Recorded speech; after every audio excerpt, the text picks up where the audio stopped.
É faca no bucho da ignorância mesmo, fi. Que tudo que você precisa saber, você vai ver aqui nos Careca de Saber. Olá pessoal, sejam bem-vindos a mais uma aula de História do Careca de Saber, a professora Giovana. Hoje nós vamos continuar falando do período entre guerras, nosso assunto hoje é a Europa.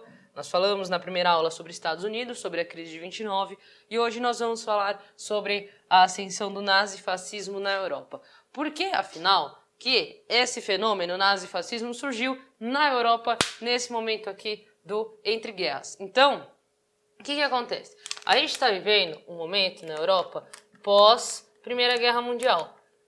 O que isso acarreta? Bom, para cada país, isso vai acarretar numa coisa. A gente sabe que a Europa está destruída. A gente sabe que a indústria europeia está destruída. A gente sabe que a agricultura europeia está destruída. Mas vamos pensar aqui, então, nos países em que o nazifascismo como fenômeno ocorreu. Ainda que ele tenha influenciado ideologicamente outras nações. Por exemplo, o nazifascismo, o nazismo na Alemanha, fascismo na Itália, são fenômenos desses dois países. Entretanto, se nós pegarmos a Península Ibérica, Portugal e Espanha, nós temos o salazarismo em Portugal e o franquismo na Espanha, que são muito semelhantes em termos ideológicos, são inspirados nesta ideologia nazifascista da qual a gente vai falar daqui a pouco. Então, vamos pensar primeiro aqui na Itália. Itália. Como que a Itália vai digerir a Primeira Guerra Mundial? Lembrar que a Itália, ela é aquele país em que assinam acordo com esse, aí quando começa a guerra, a Itália está do lado da Alemanha, ela diz, vai indo que eu já vou, aí quando a Itália é na guerra de fato, quando ela entra, ela acaba entrando do lado dos aliados. Então, a Itália ali, ela vai, ao final, finalmente, está do lado que ganhou. Só que a Itália, ela sofre o que a gente chama de vitória mutilada. O que seria essa vitória mutilada?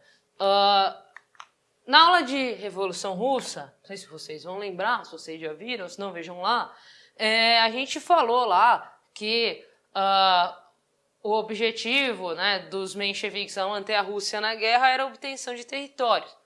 A Itália espera para entrar na guerra porque ela quer entrar do lado que vai ganhar, para garantir que ela vai obter os territórios que ela deseja. Então, o que a Itália faz? Quando ela entra na guerra, fica do lado que venceu, oba, beleza, só que, ao final da guerra, ela não obtém nenhuma conquista territorial. Então, é aquele famoso, ganhou, mas não levou. Então, a Itália está do lado que vence, mas ela não lucra com isso nada.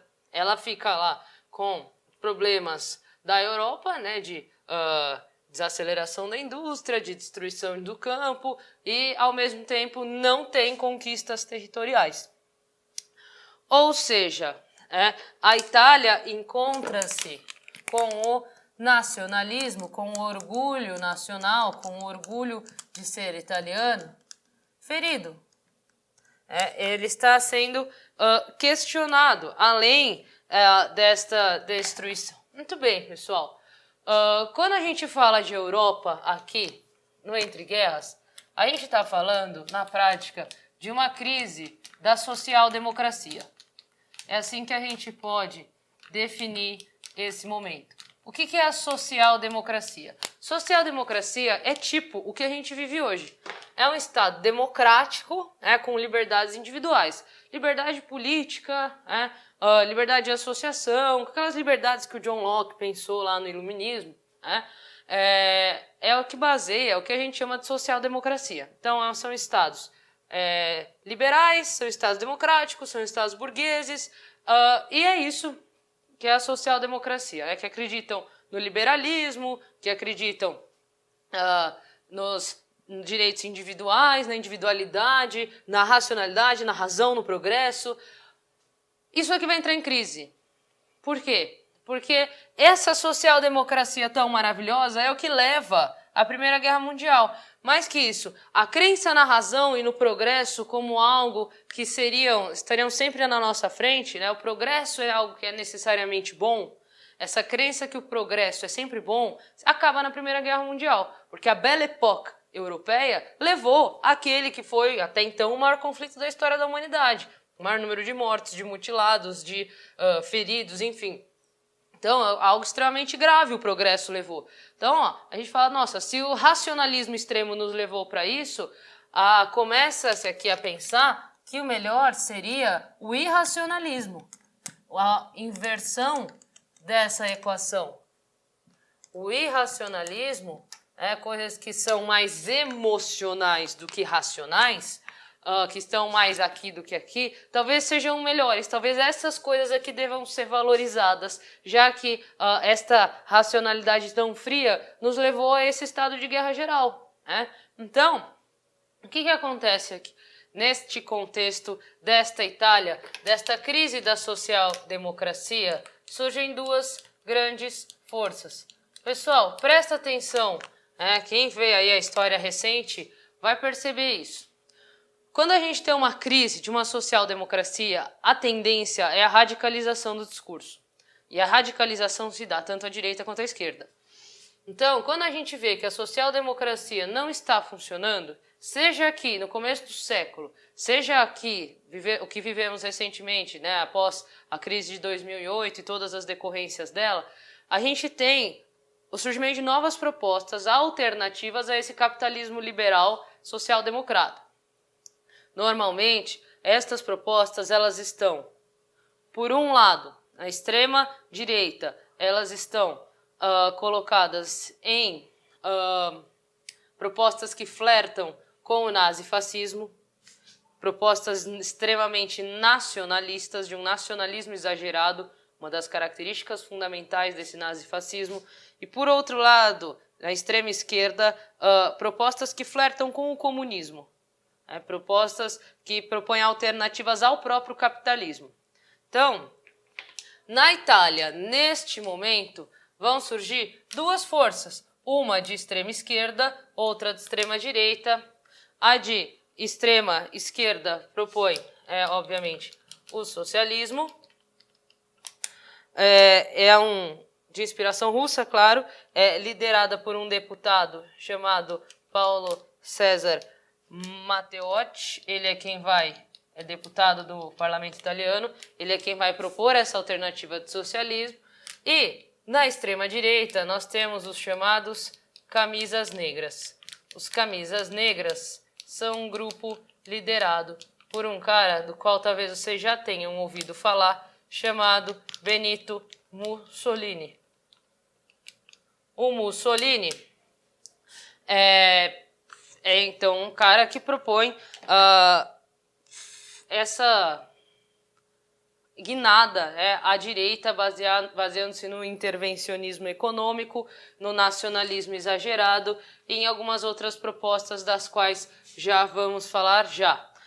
O que acontece? No ano de 1922, o Mussolini organiza algo que ficou conhecido como Marcha sobre Roma. A Marcha sobre Roma é um evento em que cerca de 50 mil camisas negras marcham sobre a cidade de Roma. Eles literalmente invadem Roma, vindo de todos os lugares, cercam o palácio do governo e obrigam o rei a nomear o Mussolini como seu primeiro-ministro. Desta maneira, através de um golpe de Estado dado pelos camisas negras, é que o Mussolini chega ao poder na Itália. Em 1924, há uma fraude eleitoral que leva os fascistas a constituírem maioria no parlamento italiano. Presta atenção, o que isso quer dizer? Isso quer dizer que os fascistas chegaram ao poder via golpe de Estado, certo? Percebam isso, pessoal, porque quando a gente for falar de nazismo, existem várias diferenças. O nazismo não deu um golpe de Estado, Hitler chega ao poder por voto. Existe essa diferença fundamental, tá? Logo após, então, os fascistas dominarem o parlamento, eles promovem a criação da OVRA, como ficou conhecida a polícia política italiana, aquela responsável por perseguir todos aqueles que fossem eventualmente considerados diferentes para o partido, ou seja, que fossem considerados opositores do partido. Ok, mas quais são, afinal, as propostas fascistas? Se eu fosse fazer uma lista de todas as propostas e características para vocês, eu provavelmente ia fazer uma lista aqui que ia até o número, sei lá, 22, 23. Eu me desafiei em fazer uma lista o menor possível. Vamos ver se essas daqui, esses 7 itens dão certo, ou se eu vou ter que pensar mais. Então, muito bem. Primeira característica fundamental do fascismo: nacionalismo exacerbado. Para quem tem dificuldades com vocabulário, exacerbado quer dizer exagerado, certo? Ou seja, nacionalismo é um ultranacionalismo, é um nacionalismo... é assim, a pátria é a coisa mais importante que existe, a pátria. No fascismo, a gente tem alguns eventos que vocês não encontram, por exemplo, em ditaduras que não são consideradas totalitárias. Aqui, já não consegui.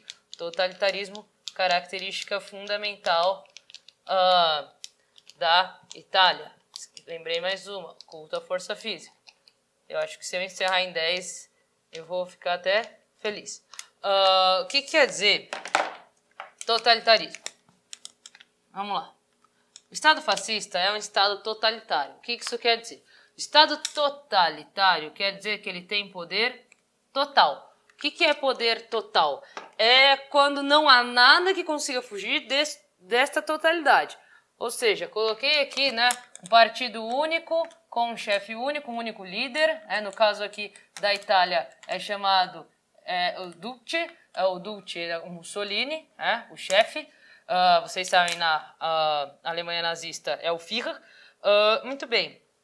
Poder total. O Mussolini tem uma frase que ele diz assim: nada acima do Estado, fora do Estado ou contra o Estado. Nada acima do Estado, fora do Estado ou contra o Estado. O que isso quer dizer? Nada acima do Estado é isso aqui, ó. Nada é mais importante que a pátria. Nada é mais importante que a Itália. E a Itália, ela é o governo italiano. Essas coisas se misturam. Não há separação. Não é, e a Itália é uma coisa, o governo italiano é outra. Não, é uma fusão do líder, o Duce, aqui no caso Mussolini, o partido fascista, o governo italiano e a pátria italiana. Tudo isso aqui é muito misturado, tá? E as pessoas absorvem isso através da intensa propaganda política, que é outro preceito do nazifascismo. Muito bem. Nada acima do Estado. Nada fora do Estado. O que quer dizer nada fora do Estado? Que não há nada que o Estado não controle. Ele tem controle total e absoluto sobre tudo e sobre todos. Inclusive, sobre como as pessoas pensam. Mas como é que eles vão controlar isso? Eles tinham aquelas ondas de micro-ondas que controlam o cérebro? Não. É através da propaganda. É através de reformas na educação. Outra característica do totalitarismo é que, para ele conseguir ter esse poder total, além da propaganda, eles promovem diversas reformas na área da educação e da cultura. Eles criam as chamadas juventudes, né? A juventude fascista, a juventude nazista. A gente tem também na União Soviética a juventude stalinista, né? As juventudes são de frequência obrigatória. O indivíduo, quando tem lá 12, 14 anos de idade, ele deve frequentar esses clubes em que eles aprendem preceitos de uma sociedade paramilitarizada. O que é uma sociedade paramilitarizada ou paramilitar? Vocês sabem o que quer dizer militar, sim. E o para é aquilo que é paralelo. Ou seja, não é que a sociedade é parte do exército, não é que a sociedade é militar, mas ela comporta-se como militares paralelos. Ou seja, ela comporta-se, ela tem os preceitos, ela tem os ritos, ela tem os gestos, ela tem as vivências, o pensamento de como se fossem pessoas ligadas à ordem militar, apesar de não serem. Tá? Então, no totalitarismo a gente tem alguns fenômenos, aliás, desculpa, só fechando. Nada acima do Estado, fora do Estado, nada contra o Estado. Ou seja, não pode haver oposição. Tá? Se a pessoa se opuser ao regime fascista, ela não pode fazer parte do Estado italiano. Então, o que a gente tem que fazer com ela? A gente pode fazer fuzilamento, tudo bem. A gente deve eliminar tudo que saia do controle do Estado. Tá? Um fenômeno muito marcante dos Estados totalitários, que não se vê em Estados autoritários, como, sei lá, a ditadura militar no Brasil, mesmo a ditadura do Vargas, ou o salazarismo e o franquismo aqui na década de 30, né, eles não conseguem se constituir como estados totalitários, eles permanecem autoritários. Então, o que vai acontecer? Você tem aqui na Itália e na Alemanha fenômenos como pais denunciando filhos, filhos denunciando pais, alunos denunciando professores, vizinhos denunciando os seus vizinhos. Tudo isso por quê? Porque nada é mais importante que a pátria. Nem a minha família. Ah, mas ele é seu pai. Não importa, ele é um traidor da pátria. A vigilância do nazismo e do fascismo, ela está em cada um. Ela está dentro de casa. Você nunca sabe quem é que está te vigiando. Você não pode falar contra o governo porque alguém pode estar escutando. É uma sociedade, talvez em certo aspecto, né, a que mais se pareceu com a que o George Orwell descreveu em 1984. E, inclusive, o George Orwell escreve em 1984, um livro clássico para quem não conhece, na década de 30, quando ele está vendo esse controle, essa vigilância da população, do Estado sobre a população, crescendo, né, e se acumulando. Hoje a gente tem outros mecanismos de vigilância, os quais eu não vou entrar nesse mérito, mas o fato é que isso aqui, totalitarismo, é extremamente importante para a gente entender o que foi o fascismo.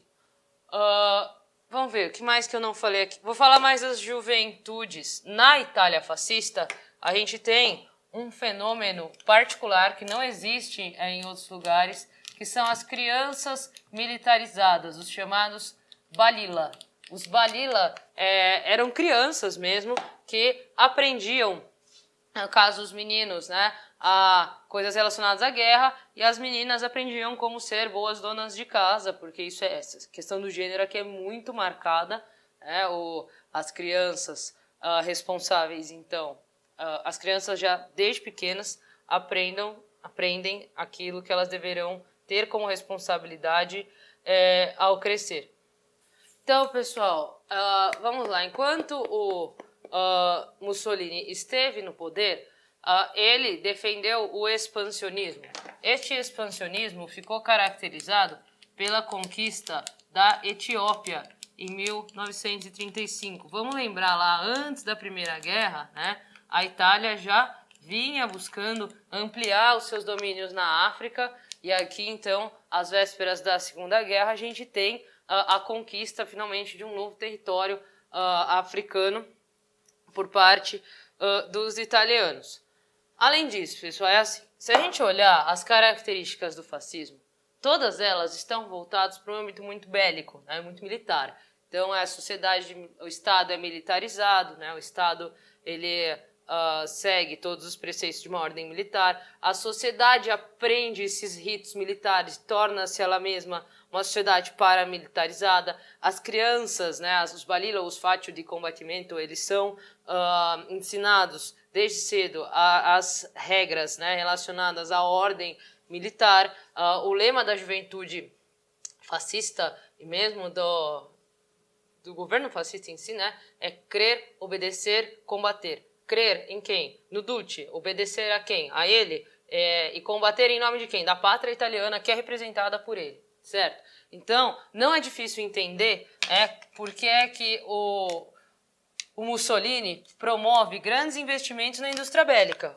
O Mussolini, ele vai, no fundo, preparar a Itália para essa guerra que virá. Aliás, uma outra característica, né, do nazifascismo é o chamado romantismo. Vocês já devem ter ouvido falar de romantismo em literatura, né? O romantismo ele tem várias vertentes, uma diz respeito ao amor romântico, à subjetividade do sujeito, da pessoa amada, etc, etc. Mas a outra vertente do romantismo, ela se aplica ao nacionalismo, vocês devem lembrar disso. No Brasil isso se aplica no nacionalismo indigenista, né? Não é difícil a gente pensar que passado glorioso será retomado aqui, nesse momento, pela Itália. A Itália, Mussolini, ele vai falar que a Itália deve voltar aos tempos gloriosos do Império Romano. O Império Romano, vamos lembrar, quando uma cidadezinha ali no centro da Península Itálica domina a Península Itálica, depois o Mar Mediterrâneo, depois boa parte, né, da Europa e o norte da África. Então, é como se fosse assim, de Roma para o mundo. Aqui a gente tem da Itália, vamos dominar tudo o que nós pudermos, né? Toda a Europa no mínimo. Então, para isso, para essa guerra que é evidente dentro da ideologia fascista, a guerra ela torna-se uma questão de tempo, até pela defesa do expansionismo. É evidente que haverá confrontos pelos territórios, seja na África, seja na Europa. Investir na indústria bélica é um modo de se preparar para esta guerra, certo?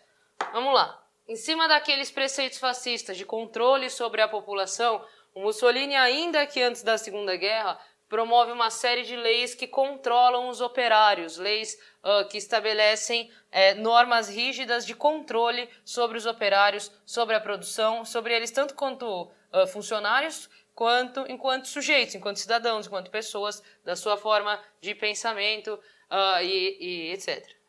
E aí, pessoal, aqui, eu já falei disso na aula de Europa no século XIX, mas vamos retomar, né? Em 1929, e nesse caso aqui, curiosamente, o ano é só uma coincidência, isso aqui não tem a ver com a crise, Mussolini assina o Tratado de Latrão. O Tratado de Latrão é aquele que finalmente vai resolver a chamada questão romana, quando o Papa, ele se declara prisioneiro de Roma, isso lá na década de 1870. Vocês devem estar lembrados para quem assistiu a aula de Europa no século XIX. Então, o Papa se fecha no Vaticano, se declara prisioneiro de Roma e declara que não reconhece o Estado italiano. Para resolver essa questão, que já se arrasta aqui por quase 60 anos, o Mussolini vai assinar um acordo, um tratado com o Papa, em que é o Papa Pio XI. É o Pio XI. Então, para quem quiser saber qual é o Papa Pio XI. Ele concede o Vaticano ao Papa. Então, o Vaticano passa a ser propriedade do Sumo Pontífice, propriedade, portanto, da Igreja Católica.